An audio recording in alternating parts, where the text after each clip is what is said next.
Decision here with TYRONE McCULLAGH. How are we doing today?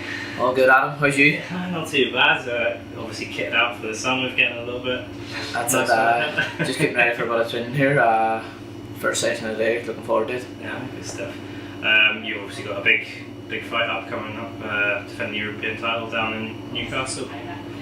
I tried on the 3rd of May down in Newcastle. I'm headlining the show. Can't wait for it now. It's two weeks away, so everything's been brilliant in camp so far. I've had brilliant sparring with Wazim, Lee McGregor, no complaints, and just ready to go. Yeah. I think you just said national champion. I think I was. Yeah. So you've obviously had Scotland, England, and Spain. I'm going to be favorite countries, so keep lining them up.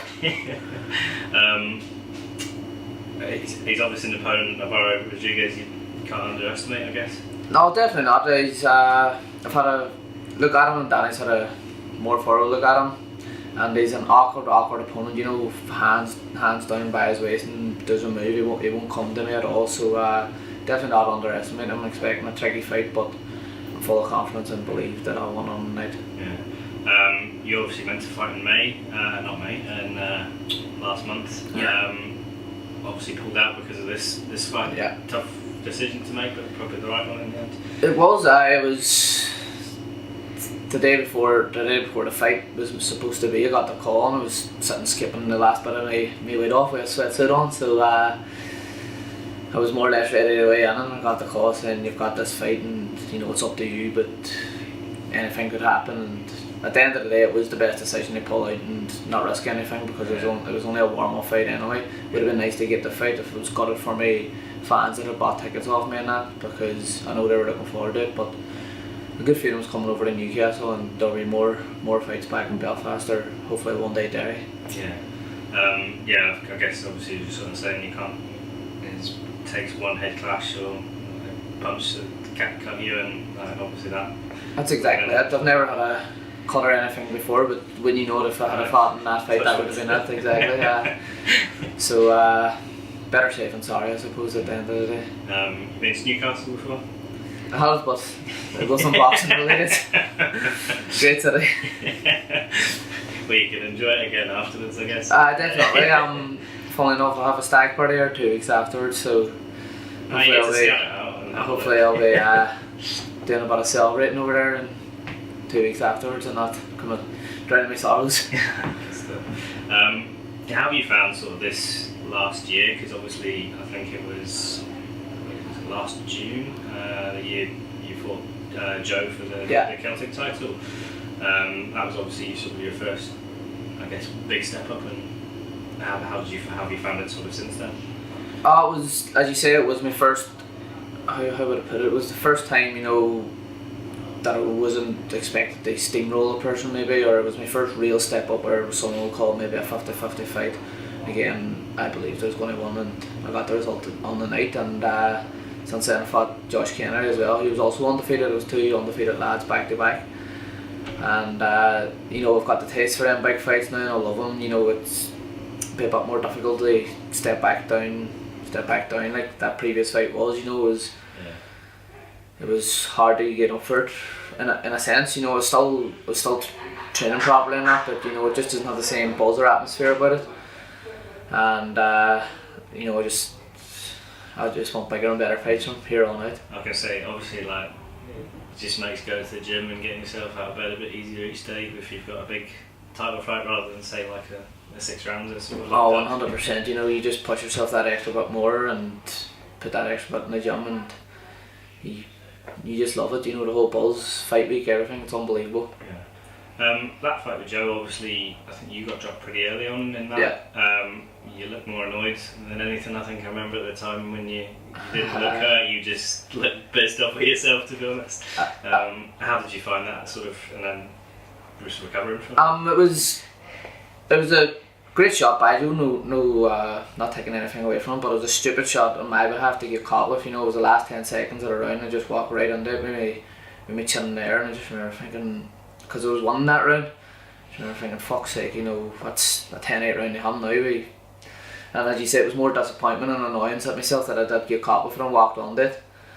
And but I knew it was early enough in the fight. I just picked myself up and rebuilt, and I felt cruised the fight comfortably enough from there on out. Yeah. How did you find that, getting your first title and things? It was a brilliant experience. You know, I loved it. The atmosphere in the SSE in Belfast that night was unbelievable. The whole way through, and my fans were brilliant. And they always come out and support me. So you know, I can't wait till there's more titles on the line. I was going to say, that was some card I remember seeing. There was a lot of title fights and big fights on that. There was Garrity and Jono and McKenna and Kettle. You know, it was some lineup. So I know there's more big nights coming to Belfast in the summer. So I'm looking forward to them. I like this stuff. When you see sort of like your countrymen doing big things on sort of the world scene, I think there's quite a few knocking on doors for world titles, some with world titles as well. Yeah. Good time for Irish boxing at the moment. It's booming, like, you know, it's probably one of the best it's ever been at the minute, especially professional wise. You know, there's so many up and coming, and then there's so many, as you say, knocking on the door for world titles, and then there's actually so many people competing for world titles. You know, it's fantastic to see, and it can only, you know, having boxers at that level only brings more on, you know, and the more Irish boxers winning world titles or fighting for world titles, the more big shows are going to come there then, so it's brilliant. Yeah, good stuff. Obviously your last fight against Josh Kennedy, wasn't it? Yeah. How did you find the build up for that one? Because obviously he gave a little... It was got a bit heated on social media, so it did, and you know, I was just thinking, I remember thinking going out to the fight, there's no way I can let myself lose here. There's slabbering that's been done on social media. I knew myself that, again, I was confident that there was no way I was losing the fight if I boxed the way I could. And I was standing there, and the entrances were about to hit, and he started singing himself to the ring, and that just cemented the fact that anymore, I'm not losing, I'm not a fucking chance. Thankfully enough I didn't. Do you enjoy that sort of side of the pro game, having a bit of like... I you did have a little bit of back and forth with Joe. I love it, like, you know, it's brilliant, and the stuff with Joe was banter, you know, it was a bit of a laugh, but the stuff with Josh was a lot more serious. I still wouldn't really have a good word to say about him, but you'd be thinking sometimes, you know, fuck, why did I do all that now, because after I won him, I'm going to look like a dick if I lose. Aye, but luckily you don't have to think that. So far so good anyway. If you do come through this fight, what are you sort of looking for the rest of the year? Well, I keep saying it, so I do, and people are probably saying it's a bit soon, but I want a world title, and at the minute I'm 13 for the WBO. Maybe this defence will put me in the top 10, I don't know, if touch wood I do defend it successfully. And then, you know, if you're in the top 10, then I don't see a world title shot being too far off, but that's down to my team. I'll just try and stick to my side of it, we're going to keep on winning. And I know people might scoff at that and say it's 12 fights, but soon for a world title. You know, hasn't really fought anyone world class yet, but I believe there's people with less ability than me that's got and won a world title shot, so why not? Who would they be? Oh, I don't know. Not buying. You've obviously moved across to Glasgow to do your camps and training. How long have you actually been down in that? Just since the start of the year, really. I came up here previously to mix up my camp last year, because obviously I was with Danny's dad, George Vaughan, so I'd been here for a couple of weeks last year, but then I made the move full time just mid-January there, the end of January. And I can't say nothing bad about the camp I had in Liverpool. So, as you say, I fought Joe Ham and Josh Kennedy, two undefeated lads, and came out of the fights pretty comfortably. So Liverpool's fantastic. I was living on my own in a wee room just above a bar. It was very difficult. You know, the days were very, very long. I was having both sessions done by 2 o'clock in the day, and then that was me just in my room for the rest of the day with no company or nothing, and they were long days, they were tough. I'm up here in Scotland with my best mates, you know, Sean McComb, Paddy Barnes, Tyrone McCullough, Sam Maxwell, you know, it's a bit of crack, it's far, and training's right at my doorstep here. I couldn't ask for anything better, you know. It's literally on your doorstep, because people who don't know, it's literally next door. You just turn around and go to the gym. You can't, no excuses for being late. There's absolutely no excuses. You sound like you've very happy you made that move, and Yeah. it's sort of paying off by the sounds of it. Well, hopefully it is. As long as I don't turn around and get flattened here in 2 weeks, but no, it's definitely I'm much happier. Like, Yeah. but as I say, I don't have a bad word to say about Danny's dad or Derry Matthews, because they've done a fantastic job with me, and I've nothing but good things to say about them. I guess it's tough with life of boxing. Obviously, sort of when you're in Liverpool, you just giving everything for that, and you're working obviously as well at the same time. So tough, just that being in your entire life, I guess. It is tough, but it's boxing. It's the sport we chose, I suppose. The highs are unbelievable and the lows are very low as well. So you just take the good with the bad, and at the minute, I'm pretty happy with things. But I suppose there'll be a few lows to come, no doubt. How did you get into boxing originally? Just my two brothers done it when I was 7, 8 years old, and I just wanted to copy them and wanted to get up to the boxing gym they were at, and that started me off, and it's continued ever since. Yeah. For people who don't know your amateur career too well, give us a little a highlight reel, I guess. It's only sound like I'm blowing my own trumpet here. I'll give it to the shots. Go for it. Picked up 7 or 8 underage national titles, and then I won one senior title, one Irish senior title, and a European bronze senior medal as well. Beaten 2 Irish finals by John Joe Nevin and Michael Conlon, so I have a bit of not bad. most of it really. Why did you want to go pro? I actually never really gave pro too much of a thought. I always thought that my style suited the amateurs more than the professional game, but I feel like I love the amateurs really. There's too much politics in it and bad decisions, and I've just gotten a few bad decisions in the ring, but a few worse decisions outside the ring. Like I was beating people in box offs and they were getting sent to competitions, and I was like, well, how does that make any sense? You know what I mean? And I just thought I can't put up with this no more, so I turned professional and ended up it still suit me a bit, and I'm doing well enough on it anyway so far. Yeah, I don't think you're the first person to say that. I remember Sean saying pretty much the same thing. Which is that he's robbed, I think, a few times. I know there's politics in every sport, but you hear some people say, if you're a sprinter, if you're first across the line, you win. But if you're in boxing, sometimes if you're the clear winner, you don't win. It's ridiculous. Did you ever want to target, say, Commonwealth and Olympic success, or was professional sort of?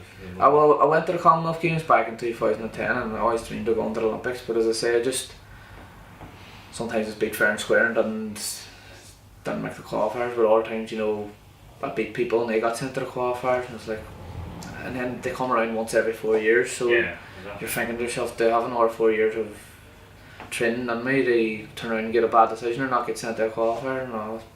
No chance. I think it's read as well that you trained as a nurse originally, and it's obviously something that runs in the family. I think you did. My whole family, even cousins and aunts and my whole family are nurses. Well, I would say bar me, but I am a nurse, but just boxing for now. I was going to say, how did you get into that? But obviously, it's like family's probably the big influence for that. Definitely. Did you do that back in Ireland? Yeah.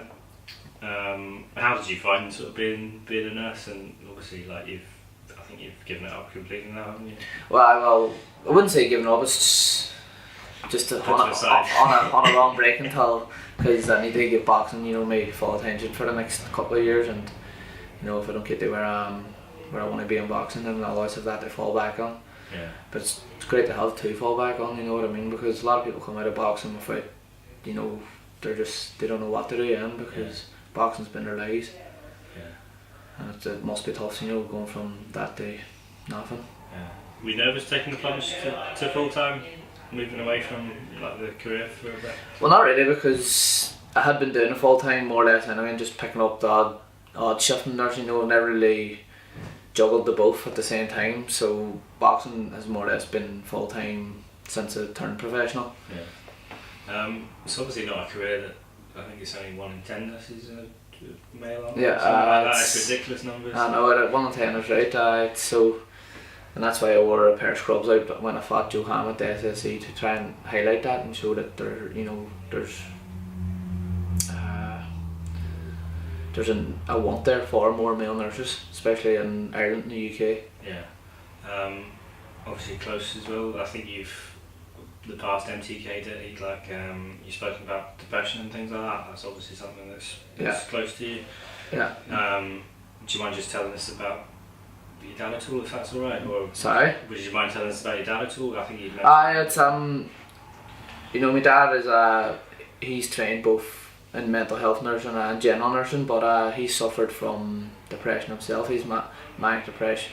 He's got manic depression, bipolar disorder that is, and he still takes tablets day to this day. He's got it under control for the last near 30 years, I think. But for him to be able to see both sides of the coin, I think gives him a deeper insight to things, and obviously it affects a lot of people. You hear stories about depression, Fury himself, so it's a big issue, depression, and again, the more you can highlight it and the more people can talk about it, just the better, because I think there's especially a stigma around males, that they don't want to talk, or they don't maybe share their feelings with other people, and if you can get some other people to speak out, or more people to speak out, then it's brilliant. Yeah, especially in boxing, because there's 2 boxers that I know of that are in the professional game up here that have sort of spoken out about it and suffering from it. Because boxing probably seen as a macho sport, and again, people might think, oh well, I can't talk about that, I'm a boxer, but anyone can suffer from it, so why not? Good stuff. Obviously it's sort of a heavy topic, shifting back. With you sort of world title aim, as WBO, was that the main one that you're sort of eyeing then? Is that Dogbo that's got that one, or is no, it's Navarrete, but they are rematching the week after my fight, believe it or not, so it'll be a keen one to keep an eye on. But I would love to fight for any world title. I'd take any world title, obviously, that came to me. Dahini, he unifies his with Roman. I've had a bit of back and forth with him, but he's with MTK, so even if he doesn't lose to Roman, that could be a nice fight down the line, me and Dahini, because both MTK and both big enough names. But I'll let him get his fight over with Roman and say nothing until. I was going to say, he wasn't too happy with you mentioning his name. No, just, as I said before, what does I expect? He's world champion and we're the same stable. I'm obviously going to call him out. But I hope it is against Roman. It's a cracking fight, and I genuinely do want him to win. He's Irish and we're the same. We're MTK. Why wouldn't I want him to win? But I'm looking forward to that fight. So it'll be a good fight. I think it'd be the first all Irish clash if that came. First all Irish world title fight if it happens. But well, we've both got hurdles to overcome first, and we'll focus on them. Good stuff. Well, listen, thanks for your time. No problem. Thank you. And enjoy the rest of your day.